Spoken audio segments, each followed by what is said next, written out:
Hey y'all, thanks so much for joining us today at The Heart. My name is Dominic Insenius. I'm the leader of this church community, and I'm so grateful that you have taken some time out of your day in your journey of faith to be a part of what God is doing here in the city of San Marcos. We have a saying around here, you don't have to go to church here to go to church here, and that means you are welcome to enjoy this message from your tablet, phone, or computer, wherever you're watching it on.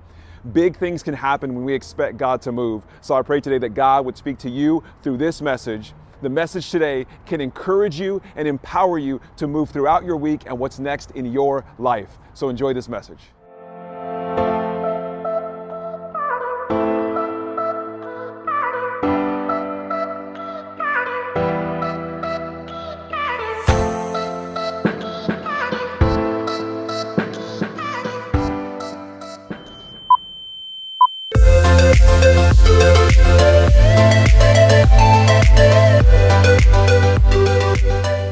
Well, I want to get into the message at some point today, so we'll do that now. Now's a good time, probably.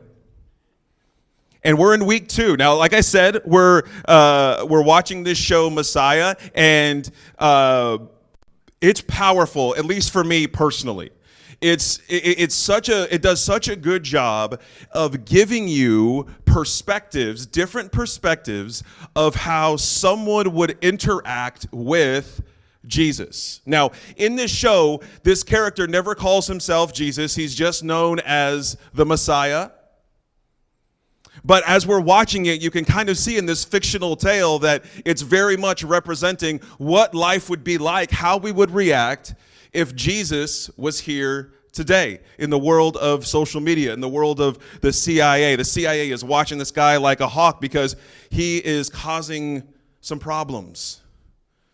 He's leading people where he shouldn't be leading them. He's causing a little bit of social unrest, civil disobedience.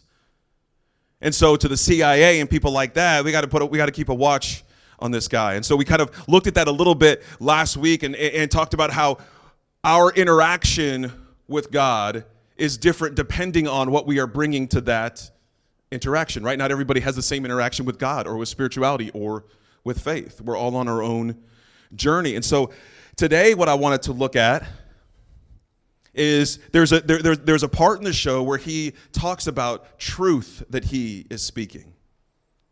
And truth, when we talk about truth can be it can be tricky.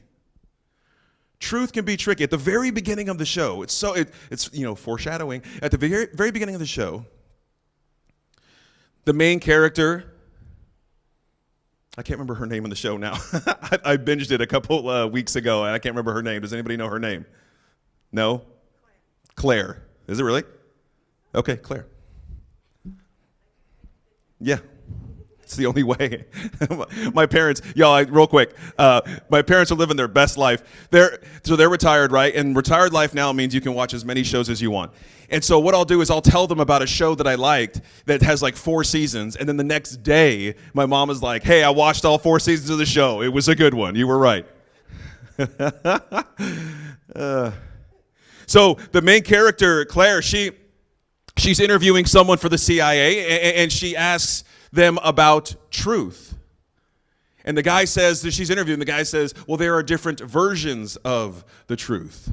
And she said, if I believed that, I wouldn't have this job. Sorry, I'm not going to hire you. We don't hire people in the CIA that believe there are different versions of the truth.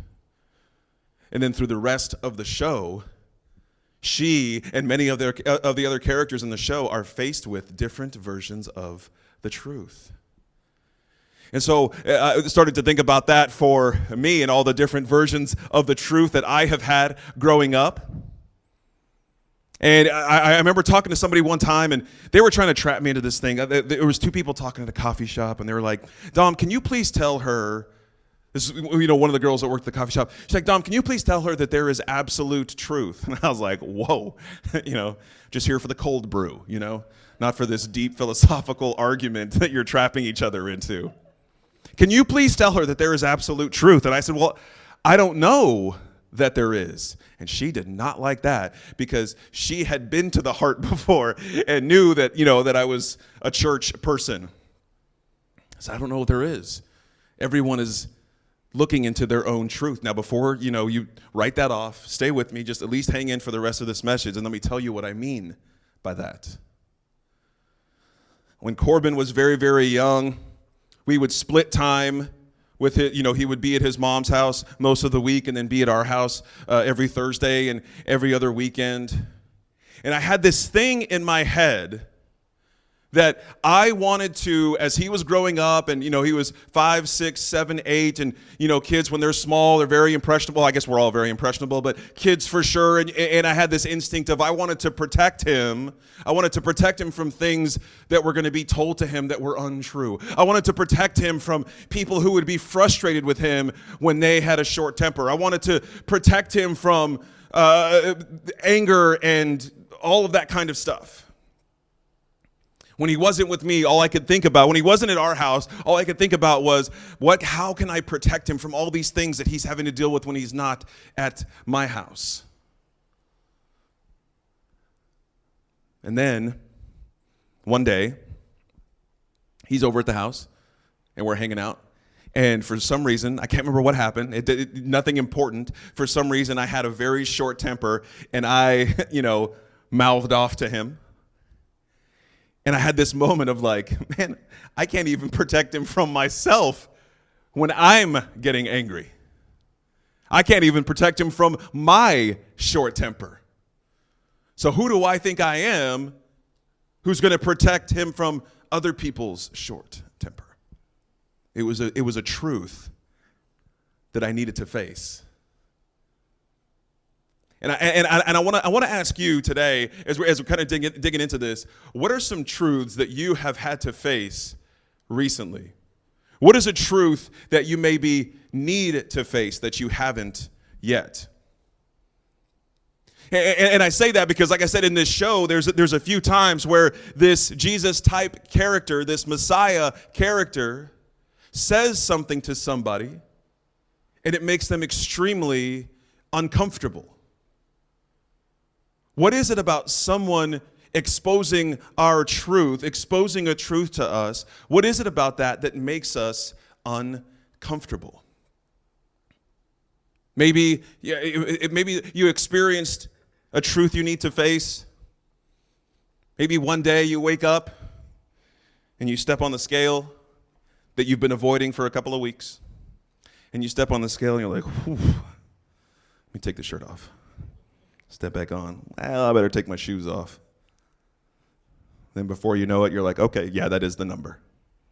It's a hard truth to face.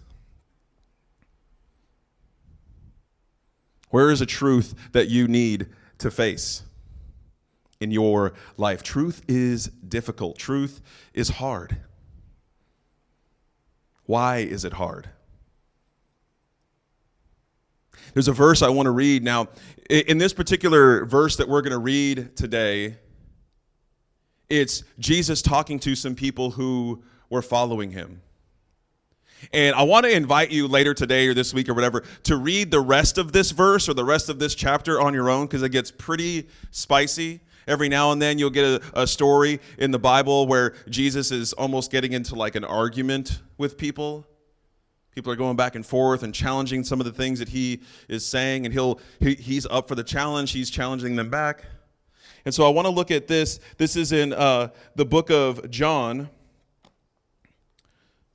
And if you don't know the Bible that well, it's no worries. We have four books at the beginning of the New Testament: Matthew, Mark, Luke, and John. Okay, these are referred to as the four Gospels. They're four different accounts of Jesus on earth, some of the things that he said, some of the things that he did, people that he healed, teachings that he had. And so John is actually credited as being written by a man named John, who was actually a friend of Jesus. Okay, one of Jesus's followers. Not all of the Gospels were written by somebody who was following Jesus. You know, one of them, like Luke, for example, was written by someone who was doing research about Jesus and put that together. So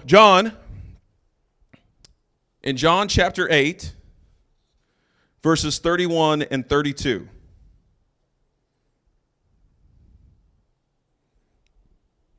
Jesus was saying to those that follow him, Jesus said to those Jews who believed in him, when you continue to embrace all that I teach, you prove that you are my true followers. For if you embrace the truth, it will release true freedom into your lives. For if you embrace the truth, it will release true freedom into your lives. You might have heard it said this way, the truth will set you free. And what's saucy about the rest of this is, like I said, you can read this on your own. After this, people are asking Jesus, like, well, what truth? What do you mean?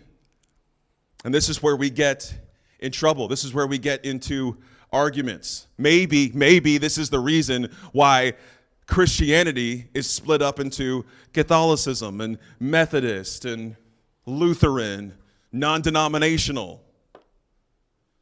Because we can't decide on which truth is the truth. Maybe there are different versions of the truth. So I can go back and tell that person at the coffee shop, absolute truth, I don't know. What even is that? What is absolutely true? Because something that is absolutely true for me is not going to be absolutely true for you.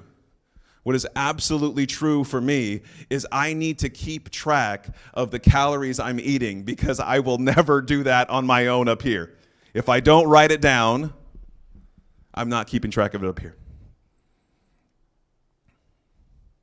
What is absolutely true for me, so that's not absolutely true for you. Your truth is different than my truth when it comes to your eating. Your truth is different than my truth when it comes to your driving. There's some things where I don't like doing certain things while I'm driving. Sometimes when I put my blinker on, I forget that it's on.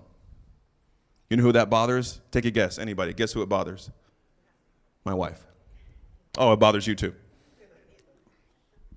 She's like, hey, your blinker's on.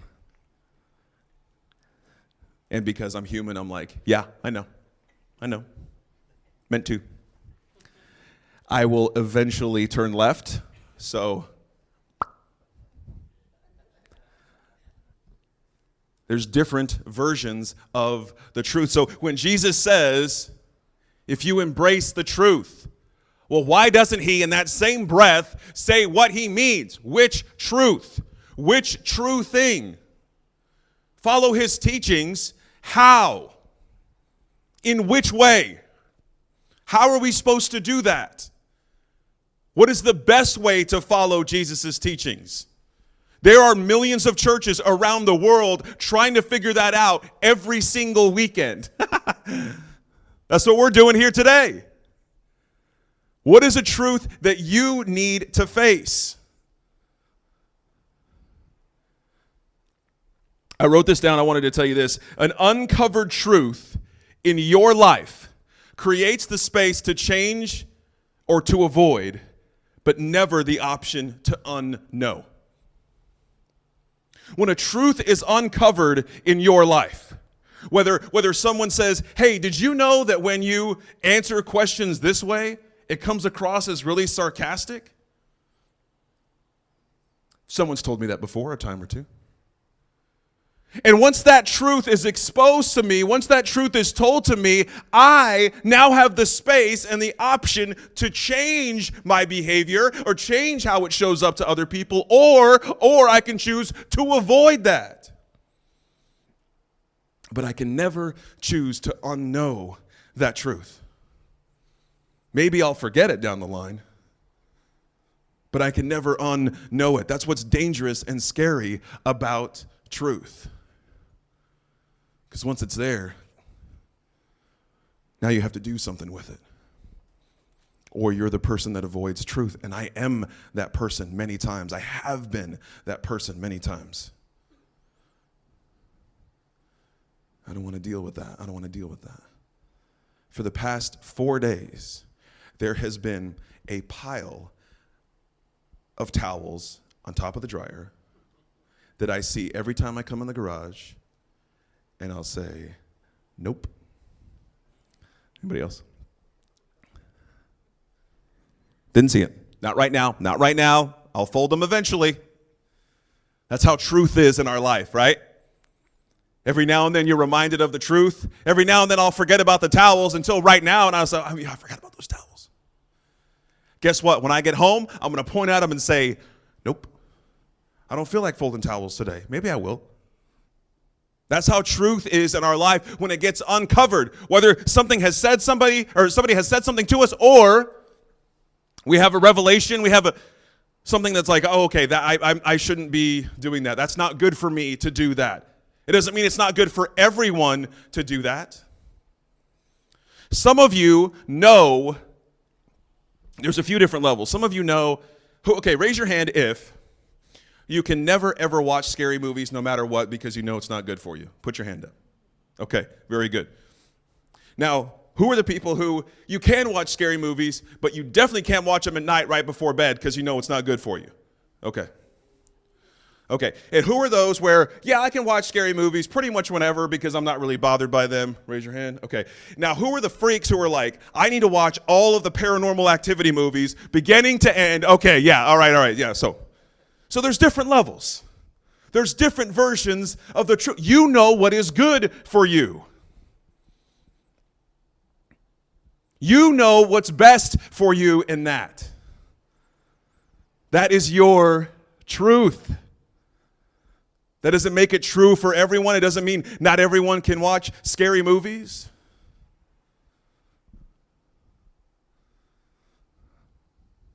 Okay, watch this. Well, let me ask you this. If the truth sets us free, if we embrace the truth, and embracing the truth releases more freedom into our lives, if the truth sets us free, then why, oh why, do we avoid it? Because I tell you, I need towels in my bathroom. I do. I need towels. So why, if I know I need towels, and I know where towels are, and I know they're clean, and I know they're fluffy, if I know where they are, and I know I need them, can you tell me why I am avoiding going to get them, folding them, and putting them away? Can anybody tell me that? Why? Why am I avoiding that? I don't know. I couldn't tell you. The same is true of the different things that we face in our life. Maybe there's someone in your life that wronged you. Justifiably, they wronged you. You're justified in your being upset or you're being angry. And maybe you think, well, it'd be good for me to just forgive them so I can move on with my life. But every time they call, you ignore it. Or you know what's better than ignoring a call? Say, hey, I'm on the phone. Can I call you later? You know that little message? It's a little trick I use. So if you ever get that message from me, that means I'm ignoring you. It's called privacy.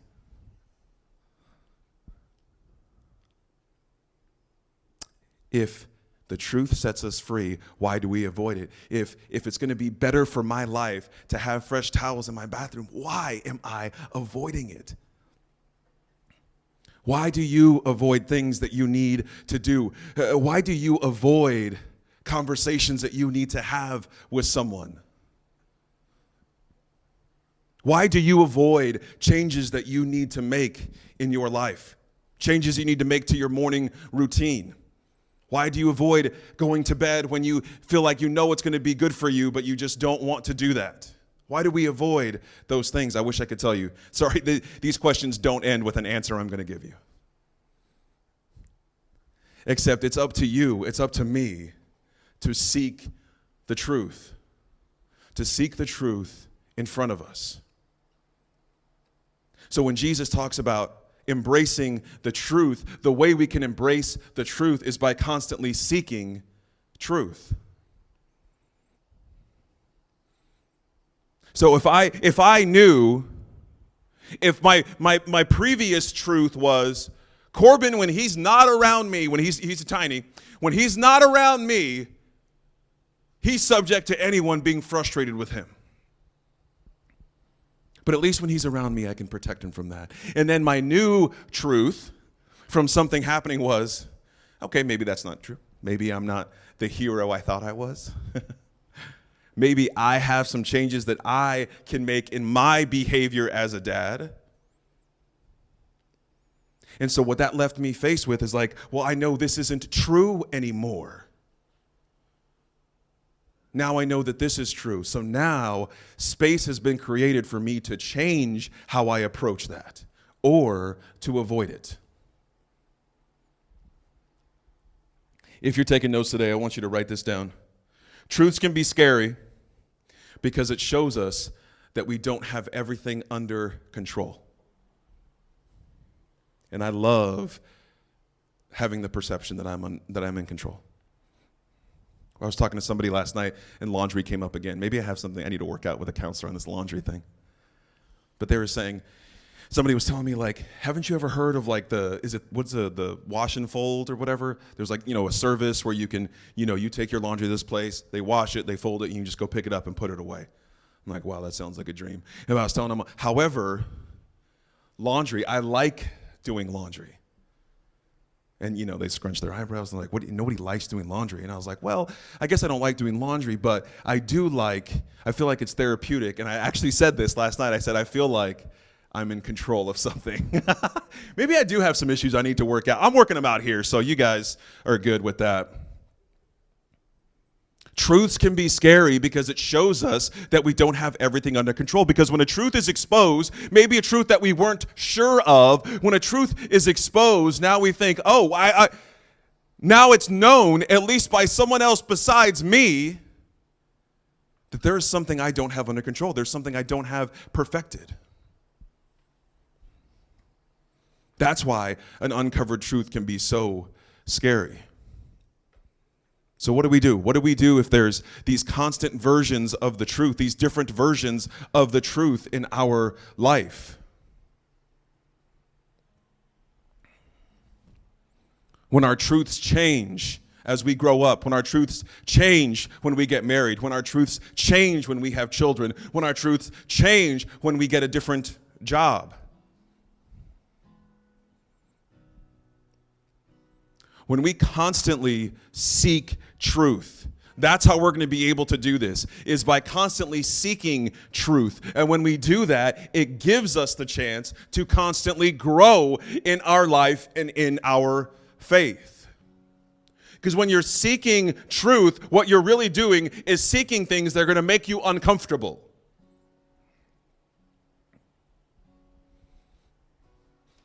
And what's even odd, what sometimes is backwards, is sometimes somebody will tell me a truth they see in me that I don't see it. Somebody will say, Dom, you're a really great listener. I don't agree. I think I have room to grow. I think I have things to do, to fix. But maybe that's some false humility that I need to figure out. Because I want to be a good listener. So if I'm constantly seeking the truth, then I'm putting myself in excellent positions to grow my faith. That's what I want for you. That's what I want to challenge you with, is to constantly seek truth.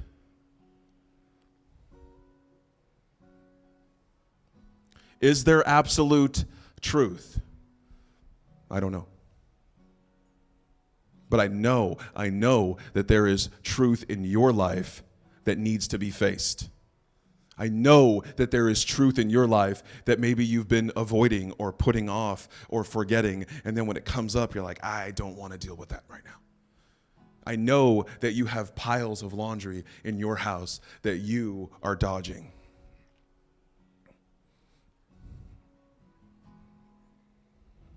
Not literally, I'm sure some of you are very clean. Metaphorically, it's a metaphor. So how do we do that? How do we move forward? We move forward by seeking truth. We meet truth head on. Truth is the hardest to hear. Truth is the hardest to face when it's sprung upon us, right? When it's pushed on us. But if we are seeking truth and we are ready, we do this incredibly difficult thing with our leadership team here at the Heart. Every now and then, once a year, maybe twice a year. We'll get together, and I'll ask everybody to prepare this. I'll say, I want you to prepare 1 or 2 things about me. And we do this for each person. So I'll say, tell me 2 things I do that really help the team, that really move the team forward, that really give us the best chance to be a successful team. And I could hear that all day. Come on. What else? What else do I do that's great? But then I'll say, I also want you to prepare 2 things that I do that hurt the team. 2 things that I do that keep us from growing. 2 things that I do that keep us from being the best team. And if there is one way to violently shove truth in my life, that is the way to do it. And every time it is so incredibly hurtful. I know what's coming. I mean, I don't know exactly what they're going to say. Sometimes I do. You know what I mean? I don't know exactly what they're going to say.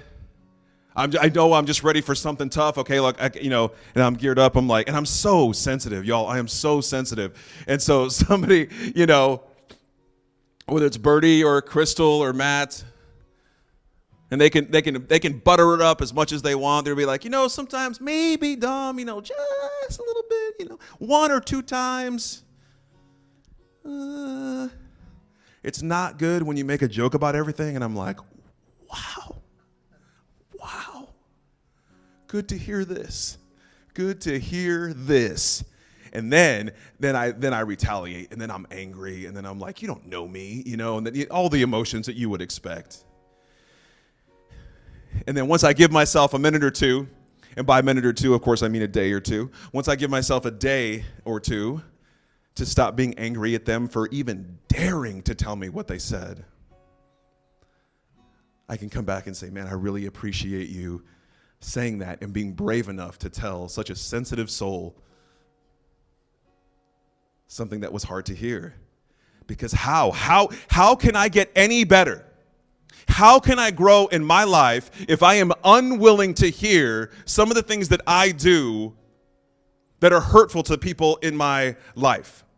How can you hope to grow in your faith? How can you hope to grow in your marriage? How can you hope to grow as a parent, as a child, in your job, if you are unwilling to hear difficult things for you to hear?